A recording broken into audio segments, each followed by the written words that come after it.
অধ্যায়ের গুরুত্বপূর্ণ প্রশ্ন দেখো, এইচ3 আর NH3 মধ্যে কীভাবে পার্থক্য করে বলছি, কী বলছি, এইচ3 এবং NH3 মধ্যে কীভাবে রাসায়নিক বিক্রিয়ার সাহায্যে পার্থক্য করবে। তো এই প্রশ্নের উত্তর কী হবে, তো দেখে নাও।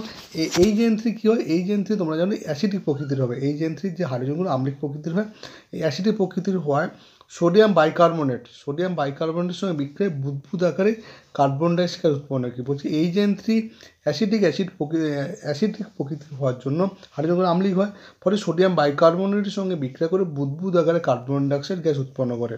কিন্তু NH3 কী ক্ষারীয় প্রকৃতির হচ্ছে, NH3 তোমরা জানো লুইস ক্ষারক বলা হয় বা ক্ষারীয় প্রকৃতির হয়। NH3 ক্ষারীয় প্রকৃতির হওয়ায় সোডিয়াম বাইকার্বনেটের সঙ্গে কোনো প্রকার বিক্রিয়া করে না, ফলে এই ক্ষেত্রে কোনো প্রকারে বুদবুদ আকারে কোনো গ্যাস উৎপন্ন হয় না। ঠিক আছে, তো এইভাবে এই সোডিয়াম বাইকার্বনেট যোগ করে কিন্তু এইচ3 এবং NH3 মধ্যে পার্থক্য করা যায়। তাই এইচ3 কি প্রথমে কী হচ্ছে, এইচ3 দেখে নাও, এইচ3 অ্যাসিডিক প্রকৃতির হওয়ার জন্য হচ্ছে সোডিয়াম বাইকার্বনেটের সঙ্গে বিক্রিয়া করে বুদবুদ আকারে CO2 গ্যাস উৎপন্ন করে।